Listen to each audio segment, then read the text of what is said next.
सभी स्टूडेंट का मैं Rakesh Mehra GK and GS के वैक्सीन के इस पार्ट में आप सभी का हार्दिक स्वागत करता हूं। आप जानते हो जीके जीएस वैक्सीन में हम उन टॉपिक्स को उठाते हैं जिन्हें हम सदाबहार टॉपिक कहते हैं, अर्थात उनमें से क्वेश्चन आने की प्रबल संभावनाएं होती है।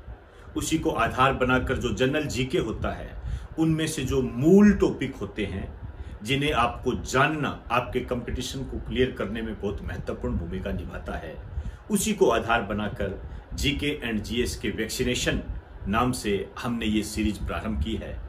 मैं चाहूंगा मेरे इस सीरीज के बारे में आप सभी स्टूडेंट को बताएं ताकि वो भी जीके और जीएस के जो मूलभूत टॉपिक होते हैं उनको बखूबी जान सके, क्योंकि इन टॉपिक्स में से क्वेश्चन आता ही आता है। इस प्रकार की जो संभावनाएं होती है वो 99% होती है और दोस्तों 99% 100% के बराबर माना जाता है।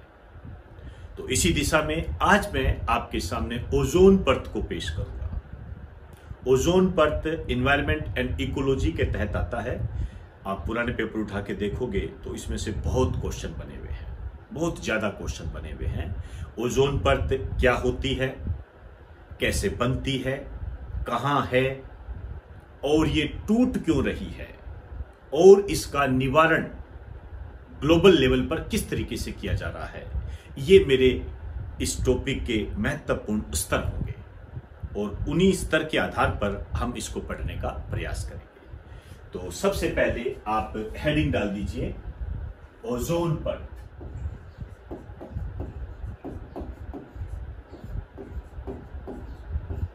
ओजोन परत का पतला।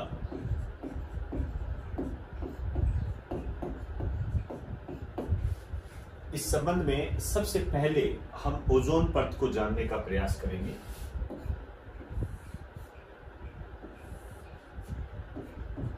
यदि मैं इसके निकनेम की बात करूं तो पृथ्वी का छाता कहा जाता है इसे। जैसे जैसे हम आगे बढ़ते जाएंगे वैसे वैसे आपको ये जानकारी होती जाएगी कि इसे हम पृथ्वी का छाता क्यों कहते हैं। दूसरा, इसे कहते हैं पृथ्वी का सुरक्षा कवच। पृथ्वी का सुरक्षा कवच इसे कहा जाता है। और इसकी खोज के बारे में यदि हम बात करें तो 1913 में इसकी खोज हुई थी चार्ल्स कावी और हेनरी व्यूसन के द्वारा।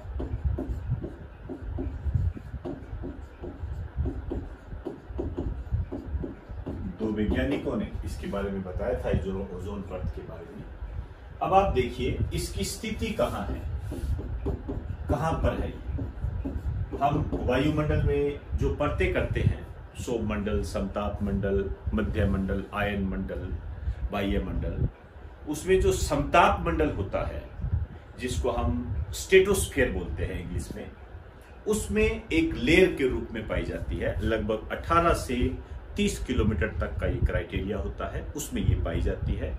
इस कारण से आपके ये क्वेश्चन कई बार पूछा जाता है कि ओजोन परत किस मंडल का भाग है या ओजोन मंडल किस मंडल के तहत आता है, तो समताप मंडल के तहत आता है। तो इसमें एक लाइन लिख दीजिए, समताप मंडल के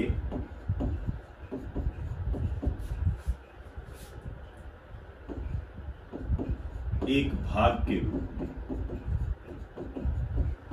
समताप मंडल के एक भाग के रूप में ये पाई जाती है। जब हम वायुमंडल की परतें पढ़ते हैं तब हम समताप मंडल को पढ़ते हैं,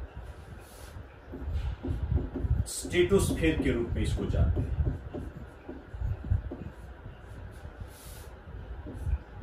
अब हम बात करेंगे ये बनती कैसे है, निर्मित कैसे होती है। देखिए इसमें क्या होता है, सूर्य से जो अल्ट्रावायलेट किरणें आती है वो समताप मंडल में जो ऑक्सीजन के अणु होते हैं उनको परमाणुओं में तोड़ देती है। जैसे एक बार आप मेरी बात समझ लीजिए, ऑक्सीजन का जो अणु होता है ये कहां होता है, ये समताप मंडल में उपस्थित है। और सूर्य से आती है अल्ट्रावायलेट किरणें। अल्ट्रावायलेट किरणें आती है, ये क्या करती है, इस ऑक्सीजन अणु को परमाणुओं में तोड़ देती है, O+O। अब ये जो परमाणु बन गए, ये क्या है, वापस समताप मंडल में उपस्थित जो ऑक्सीजन के अणु होते हैं उनके साथ क्रिया करती है। जैसे ये O है, ये समताप मंडल में उपस्थित ऑक्सीजन अणु के साथ क्रिया कर लेगा और इसको क्रिया करा के ये बना देगा ओजोन, तो ये O3 बन जाता है ओजोन। इस प्रकार से ये ओजोन बनती है। तो कुछ बातें एक बार लिख लीजिए, यहां से लिखना स्टार्ट करें। लिखिए, सूर्य से आने वाली अल्ट्रावायलेट किरणें, सूर्य से आने वाली अल्ट्रावायलेट किरणें, ब्रैकेट में लिखना खोज, इसकी जो खोज की थी जॉन रीटर ने की थी। सूर्य से आने वाली अल्ट्रावायलेट किरणें समताप मंडल में उपस्थित, समताप मंडल में उपस्थित ऑक्सीजन अणु को परमाणुओं में तोड़ देती है। ऑक्सीजन अणु को परमाणुओं में तोड़ देती है। अब आप ये समीकरण बना लीजिए, परमाणुओं में तोड़ देती है। एक बार ये लिखिए। अब इसके नीचे लाइन से लिखिए, यह ऑक्सीजन परमाणु, यह ऑक्सीजन परमाणु समताप मंडल में उपस्थित, यह ऑक्सीजन परमाणु समताप मंडल में उपस्थित अन्य ऑक्सीजन अणु के साथ क्रिया करके, अन्य ऑक्सीजन अणु के साथ क्रिया करके ओजोन बना देता है। अन्य ऑक्सीजन अणु के साथ क्रिया करके ओजोन बना देता है। अब इसके नीचे ये समीकरण लिखिए, ओजोन बना देता है। तो इस प्रकार ओजोन का निर्माण होता है। तो एक बार आप इसे राइट डाउन कर दीजिए।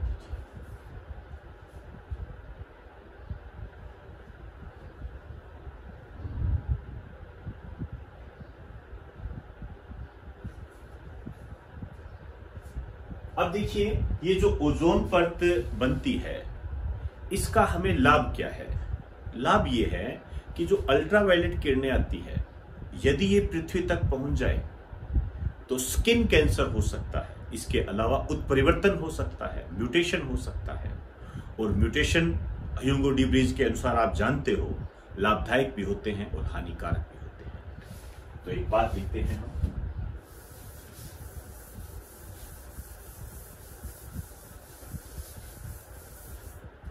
हेडिंग डाल दीजिए,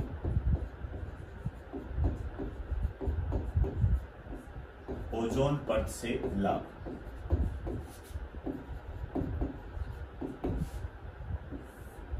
लिखिए, यह सूर्य से आने वाली पराबैंगनी किरणों से, यह सूर्य से आने वाली पराबैंगनी किरणों से, अल्ट्रावायलेट किरणों से पृथ्वी की रक्षा करती है, पृथ्वी की रक्षा करती है। इसी कारण से इसे पृथ्वी का छाता या पृथ्वी का सुरक्षा कवच कहते हैं। इसी कारण से इसे पृथ्वी का छाता या पृथ्वी का सुरक्षा कवच कहते हैं। अब आप समझ गए होंगे कि इसे हम पृथ्वी का छाता या पृथ्वी का सुरक्षा कवच क्यों कहते हैं। अब नेक्स्ट स्टेप ये आता है कि यदि ये पृथ्वी पर पहुंच जाए तो क्या हो। नई लाइन से लिखना, यदि ये पृथ्वी पर पहुंच जाती है, यदि ये पृथ्वी पर पहुंच जाती है तो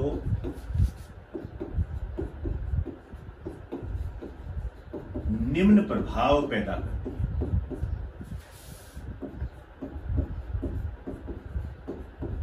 निम्न प्रभाव पैदा करती है। क्या प्रभाव पैदा करती है?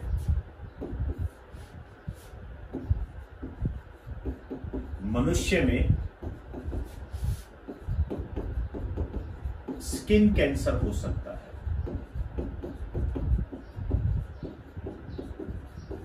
स्किन कैंसर हो सकता है और मनुष्य में उत्परिवर्तन हो सकता है।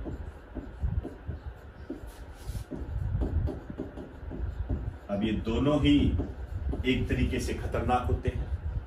उत्परिवर्तन को आप जानते हो, म्यूटेशन बोलते हैं। मैं हल्की सी बात करूं तो जीवों में होने वाले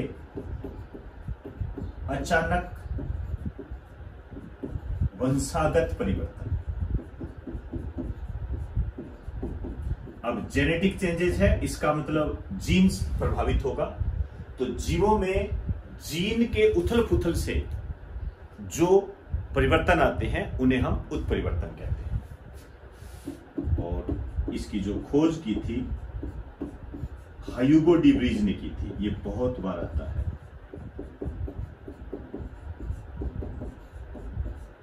ह्यूगो डी व्रीज ने इसकी खोज की थी और इसकी विशेष बात आप लिख सकते हो, ये लाभदायक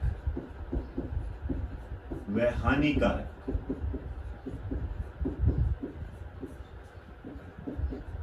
दोनों प्रकार के। कहने का मतलब यह है कि उत्परिवर्तन लाभदायक भी हो सकते हैं और उत्परिवर्तन हानिकारक भी हो सकते हैं। तो स्किन कैंसर और उत्परिवर्तन होने की संभावना बनी रहती है। इस कारण से ओजोन परत का पतला होना हमारे लिए नुकसानदायक है। अब हम बात करेंगे ओजोन परत के पतले होने के लिए जिम्मेदार गैसें कौन सी है, वो कारण कौन से हैं जिसके कारण ओजोन परत पतली होती जा रही है। तो एक बार आप इसे उतार दीजिए।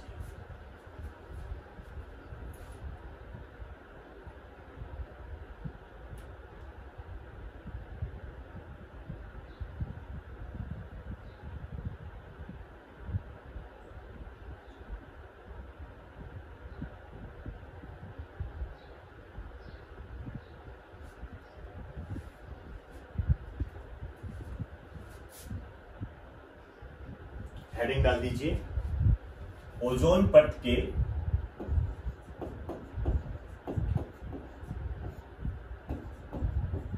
पतले होने के लिए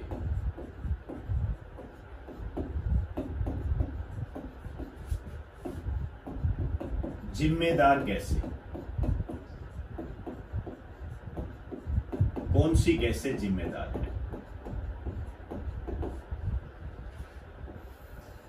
यदि मैं सबसे महत्वपूर्ण गैस के बारे में बात करूं तो वो होती है HFC, हाइड्रोफ्लोरोकार्बन। हम केमिस्ट्री में भी इसको पढ़ते हैं, हाइड्रोफ्लोरोकार्बन। ये सबसे ज्यादा जिम्मेदार होती है। और दूसरे नंबर पर होती है CFC, ये होती है क्लोरोफ्लोरोकार्बन।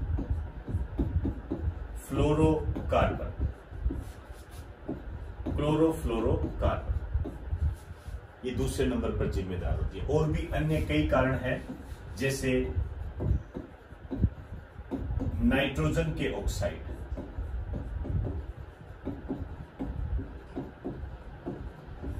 ये भी जिम्मेदार होते हैं। इसको इस तरीके से रिप्रेजेंट करते हैं। ये जो नाइट्रोजन के ऑक्साइड है, ये जो सुपरसोनिक जेटयान होते हैं उनसे निकलते हैं। लिख दीजिए, सुपरसोनिक जेटयानों से। आपके एक बार एसएससी में ये क्वेश्चन भी बना हुआ है कि सुपरसोनिक जेटयानों से कौन से पदार्थ निकलते हैं जो ओजोन परत को प्रभावित करते हैं, और उसमें जो ऑप्शन आया था वो NOx आया था। चौथा लिख दीजिए, सल्फेट एरोसेल। ये जो सल्फेट एरोसेल है, ये ज्वालामुखी के धुएं से निकलते हैं।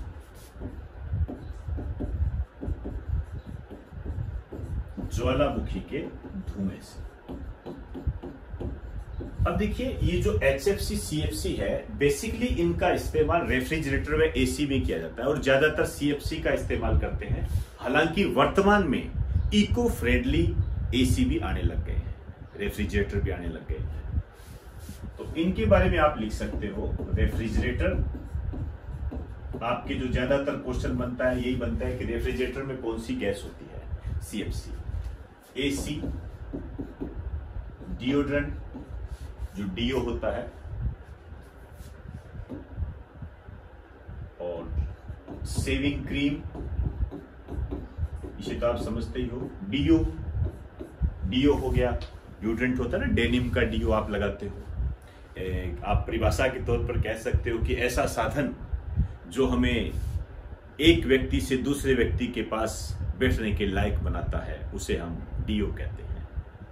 तो ये कुछ जिम्मेदार गैसें हैं जो ओजोन परत को पतला करती है। कैसे पतला करती है, उसकी प्रक्रिया क्या है, उसकी बात करते हैं। देखिए, सबसे पहले मैं बात करूंगा इस CFC की। CFC का एग्जांपल लेके आपको बताता हूं। ये जो CFC है, क्लोरोफ्लोरोकार्बन, ये क्रिया करती है नाइट्रिक अम्ल के साथ। नाइट्रिक अम्ल के साथ क्रिया करती है, HNO3 बोलते हैं इसको। अब बात आती है, ये HNO3 कहां से आ गया? ये जो HNO3 होता है, ये समताप मंडल के अंदर होता है। समताप मंडल के अंदर एक विशेष प्रकार के बादल पाए जाते हैं जिनमें ये अम्ल पाया जाता है। तो एक लाइन लिख दीजिए, समताप मंडलीय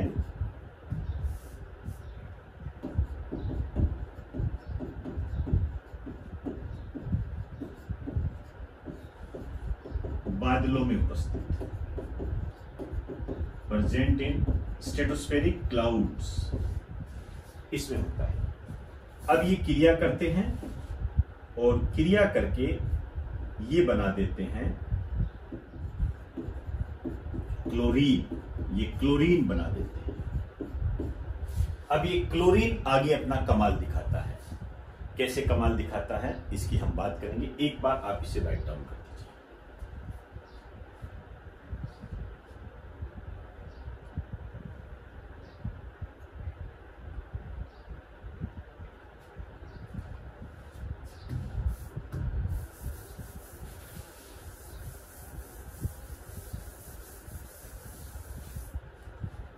ये जो क्लोरीन है, ये क्या करता है, ओजोन के साथ क्रिया करता है और ओजोन को तोड़कर क्लोरीन ऑक्साइड बना देता है और O2 बना देता है। ये क्लोरीन ऑक्साइड बनता है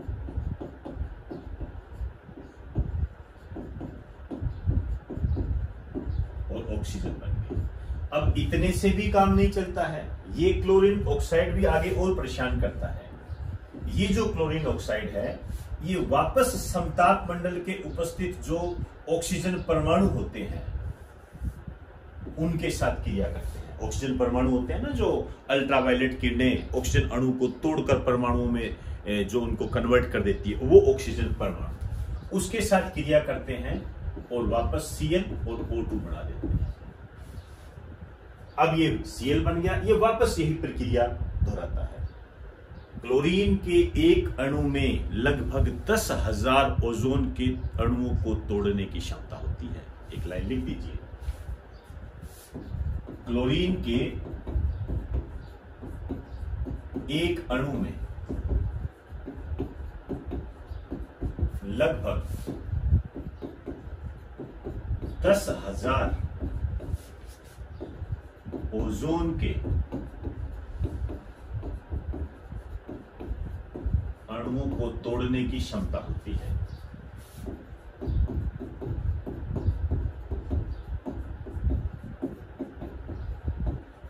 ओजोन के अणुओं को तोड़ने की क्षमता होती है। ये शानदार पॉइंट है, ध्यान रखिए। अब आप देखिए, ओजोन के अणुओं को तोड़ने की क्षमता होती है, तो इस प्रकार तो ये पतली हो गई। मैं यहां पर एक छोटी सी बात करना चाहूंगा, स्टार डाल के लिखिए, डाबसन इकाई। डाब्सन यूनिट होती है। डाब्सन इकाई बहुत इंपॉर्टेंट है, लिख दीजिए। इसकी सहायता से ओजोन परत की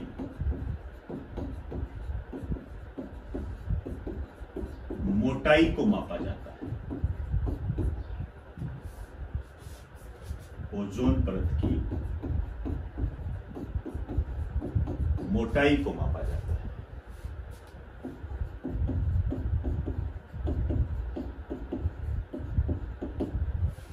मैं यहां कई बार आप स्टूडेंट से चर्चा करता हूं और अपना एक फेवरेट शब्द आपको बताता हूं, उसी की चर्चा मैं यहां करने जा रहा हूं। एक नोट डाल के लिख दीजिए।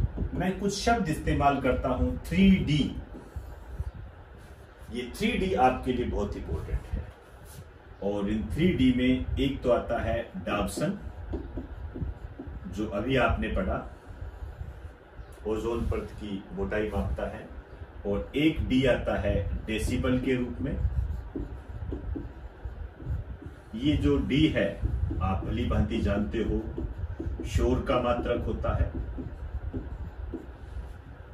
और एक होता है डायोप्टर।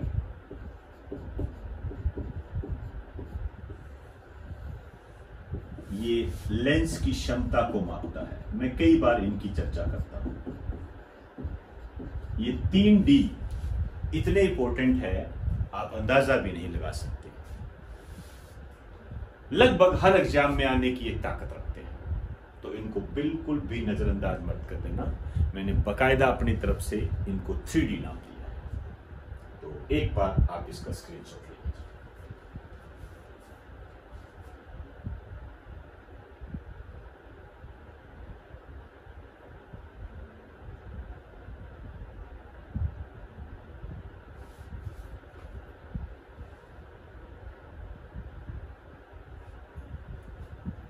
अब हम बात करेंगे कि ओजोन परत जो पतली हुई है, इसको सबसे पहले पहचाना किसने था? किसने बताया था कि ओजोन परत पतली होती जा रही है? इसके संरक्षण के प्रयास कर लीजिए। ये थे जोसेफ फोरमैन। ये वही जोसेफ फोरमैन है जिन्होंने ग्रीन हाउस प्रभाव के बारे में बताया था। करते हैं बात हम इसकी।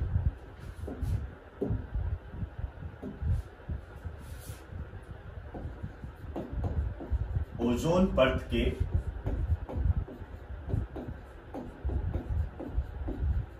पतले होने की पहचान।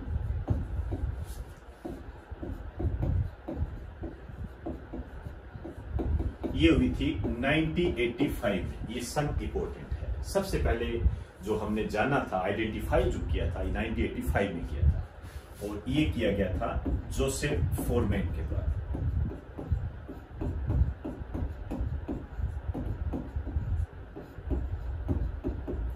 जोसेफ फोरमैन के द्वारा किया गया। और ये जो स्थान था, ये था अंटार्कटिका क्षेत्र।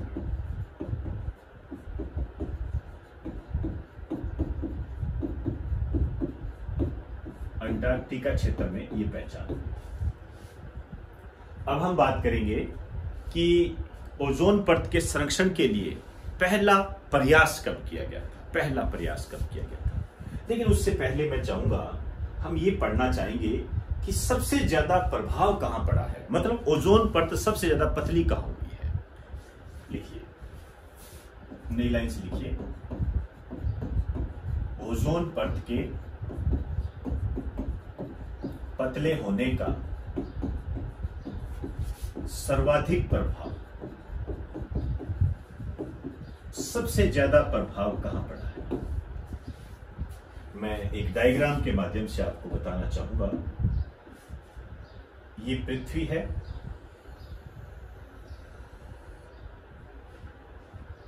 ये नॉर्थ पोल है, ये साउथ पोल है।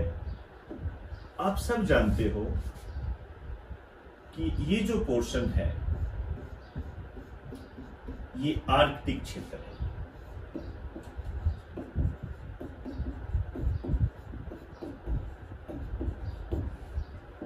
और आप भली भांति जानते हो,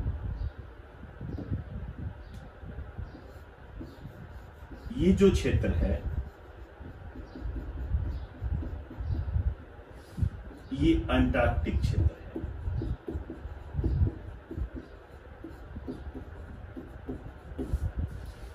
इनमें ही सर्वाधिक प्रभाव रहा। साउथ पोल, नॉर्थ पोल, यहां पर सर्वाधिक प्रभाव रहा। मैं एक हल्का सा कारण बताना चाहूंगा, आप भली भांति इसको समझ सकते हो। हमने ओजोन परत के निर्माण की प्रक्रिया कर ली है, उसी को आधार बनाकर आपको बताऊंगा। जैसे इन पर सर्वाधिक प्रभाव पड़ा तो रीजन क्या रहा, कारण क्या रहा, क्यों पड़ा यहां पर सर्वाधिक प्रभाव। आप जानते हो ये ध्रुवीय क्षेत्र है, पोल्स रीजन है ये। यहां पर बर्फ जमी रहती है, आप भली भांति जानते हो। सूर्य का प्रकाश कैसा पहुंचता है, यहां पर सूर्य का प्रकाश कम पहुंचता है, आप जानते हो इन चीजों को। सूर्य का प्रकाश कम पहुंचता है तो अल्ट्रावायलेट किरणें कैसी पहुंचती है, ये भी कम पहुंचती है। तो ये जो अल्ट्रावायलेट किरणें हैं ये समताप मंडल में जो ऑक्सीजन अणु है उसको O व O में ये क्या करेगी, औरों की बजाय कम तोड़ेगी। जब ऑक्सीजन परमाणु कम बढ़ेंगे इसका मतलब वो ऑक्सीजन अणु से कम जुड़ेंगे, इसका मतलब ओजोन का निर्माण कम होगा, ओजोन का निर्माण कम होगा। निर्माण कम क्यों हुआ, क्योंकि अल्ट्रावायलेट किरणें कम आ रही है। अल्ट्रावायलेट कम आने से क्या है, ऑक्सीजन अणु परमाणु में टूट नहीं रहा और जो परमाणु है वो अन्य ऑक्सीजन अणु के साथ क्रिया करके ओजोन बना नहीं रहे। और अल्ट्रावायलेट किरणें क्यों नहीं आ रही, क्योंकि वहां पर सूर्य का प्रकाश कम आ रहा है। सूर्य का प्रकाश कम क्यों आ रहा है, क्योंकि पोलर रीजन है, ध्रुवीय प्रदेश है। जब सूर्य का प्रकाश ही कम पहुंचेगा इसका मतलब वहां ओजोन परत के निर्माण की जो प्रक्रिया है वो कम होगी, धीमी होगी, बजाय इसके टूटने की। आप कह सकते हो कि इन क्षेत्रों में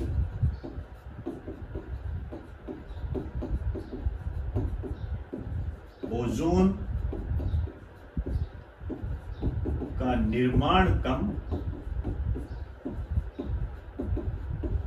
तथा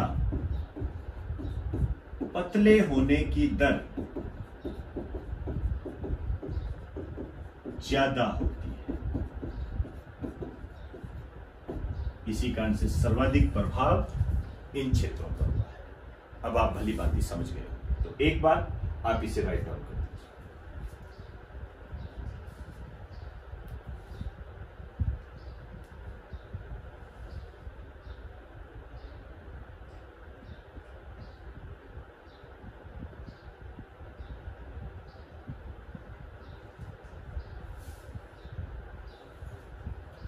अब मैं बात करूंगा कि ओजोन परत के संरक्षण के लिए विश्व स्तरीय प्रयास क्या रहे हैं।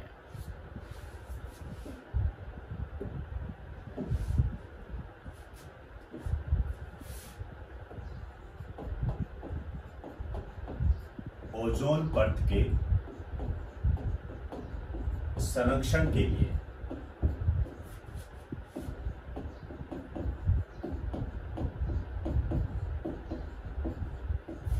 विश्व स्तरीय प्रयास,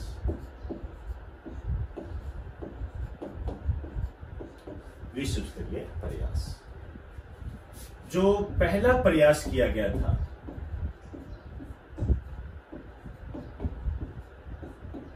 ये किया गया था 1987। एक समझौता हुआ था विकसित और विकासशील देशों के मध्य, मॉन्ट्रियल समझौता, मॉन्ट्रियल एग्रीमेंट। इसमें ओजोन परत के संरक्षण की बात कही गई थी। तो समझौता आपके इस टाइप से क्वेश्चन इसके अंदर बन जाता है कि मॉन्ट्रियल समझौते का संबंध किससे है, ओजोन परत के संरक्षण की बात की थी। एक लाइन लिख दीजिए, ओजोन परत के संरक्षण की बात कही गई। तो मॉन्ट्रियल समझौते का संबंध किससे है? ओजोन परत के संरक्षण से। ये जो हुआ था मॉन्ट्रियल में हुआ था। मॉन्ट्रियल अखबारी कागज के उत्पादन के लिए विश्व प्रसिद्ध स्थान रखता है ये, और कनाडा का एक शहर है ये, कनाडा का एक शहर है। ये जो लागू हुआ था समझौता 16 सितंबर 1987 को हुआ था। इसी कारण से आप जानते हो कि ये जो 16 सितंबर है इसको मनाया जाता है विश्व ओजोन परत संरक्षण दिवस। विश्व ओजोन परत संरक्षण दिवस मनाया जाता है। इसी को आधार बनाकर एक एग्रीमेंट और हुआ था अक्टूबर 2017 में, किगाली एग्रीमेंट। आपके फर्स्ट ग्रेड में क्वेश्चन भी आया हुआ है कि अभी हाल ही में किगाली एग्रीमेंट हुआ, किगाली का संबंध किस देश से है? तो रवांडा नामक देश से है, जो कि एक अफ्रीकन कंट्री है। उसमें भी ओजोन परत के संरक्षण की बात कही गई। तो एक और लिख दीजिए, दूसरा समझौता है किगाली एग्रीमेंट या किगाली समझौता कह दीजिए।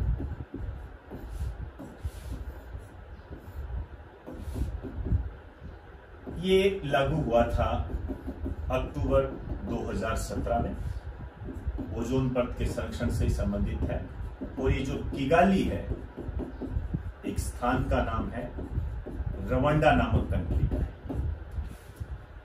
तो ये दो एग्रीमेंट आपको ध्यान में रखने हैं। इन दोनों का संबंध ही ओजोन परत के संरक्षण है। मैंने बहुत ही सिंपल सोबर तरीके से आपको बताने का प्रयास किया है, और बिल्कुल इसमें मैंने जो आधार रखा है वो आपका एग्जाम है। नहीं तो यदि हम किगाली एग्रीमेंट इनको लेके चलें तो ये बहुत सारा विस्तारित किया जा सकता है, लेकिन इसकी आवश्यकता आपको इतनी है नहीं। तो एक बार आप इसे राइट डाउन कर दीजिए।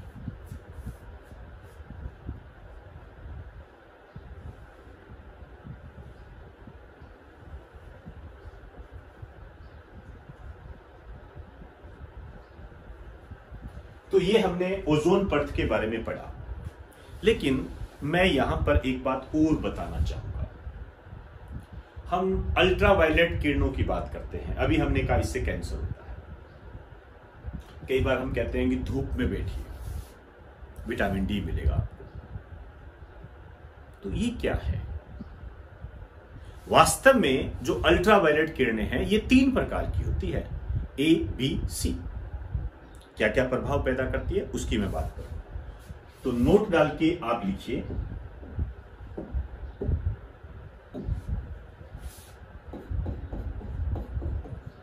पेज के बीच में लिखना, अल्ट्रावायलेट किरणें, पराबैंगनी किरणें बोलते हैं इनको। इनकी जो खोज की थी, हालांकि इसके बारे में आपको बता चुका हूं, जॉन रीटर ने इसकी खोज की। बहुत बार आता है अल्ट्रावायलेट किरणों की खोज जॉन रीटर ने। इसी तरीके से IR रेज, अवरक्त किरणों की खोज विलियम हर्सेल ने की थी। 2 खोज हमेशा याद रखनी है। ये 3 प्रकार की होती है।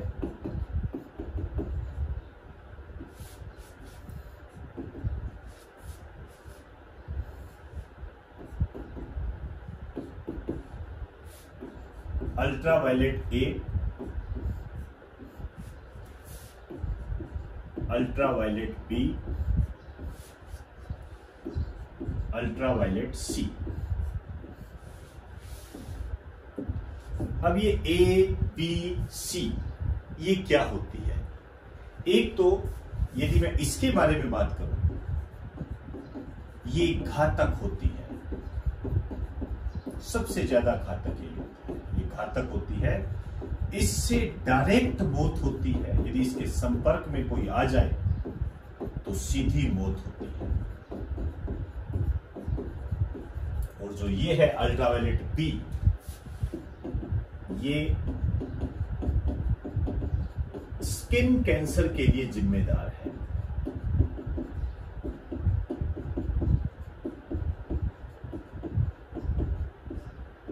स्किन कैंसर के लिए जिम्मेदार है। अब आप समझ गए होंगे कि स्किन कैंसर के लिए जो जिम्मेदार है वो अल्ट्रावायलेट बी है, और जो अल्ट्रावायलेट सी है ये फायदेमंद होती है। मानव शरीर में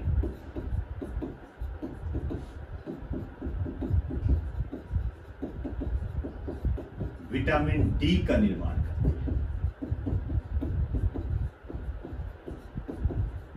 विटामिन डी का निर्माण करती है ये मानव शरीर के अंदर। अब समझे, अल्ट्रावायलेट किरणों के 3 रूप होते हैं जो अलग अलग काम करते हैं।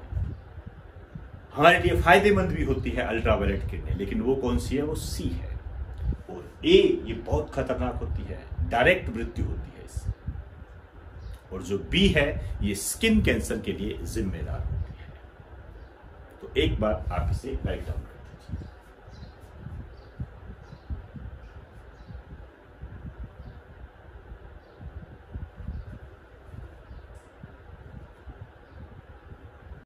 तो दोस्तों, आज हमने जीके एंड जीएस वैक्सीन के इस पार्ट में ओजोन परत को बहुत ही एक्सप्लेन तरीके से जानने का प्रयास किया। और इसमें जो मैंने मुख्य रूप से जो आधार रखा था वो आपका एग्जाम रखा था। पढ़ाने को तो दोस्तों बहुत सारी बातें होती है, कितना भी पढ़ा दीजिए, पूरे दिन तक ओजोन परत को पढ़ाने की क्षमता रखते हैं, लेकिन ये आपके लिए बिल्कुल भी आवश्यक नहीं है। आपके एग्जाम में जिस तरीके से क्वेश्चन बने हुए हैं उसी को मैंने आधार बनाकर ये बात कही है। तो मैं चाहूंगा यदि आपको ये पसंद आता है तो इसे लाइक करें और ज्यादा से ज्यादा अपने दोस्तों को इसके बारे में बताएं कि हमारा जो जीके एंड जीएस का वैक्सीनेशन है ये आपके एग्जाम को क्लियर कराने में महत्वपूर्ण साबित हो सकता है। तो अब मैं आपसे इजाजत चाहूंगा। आप सभी को मेरा नमस्कार।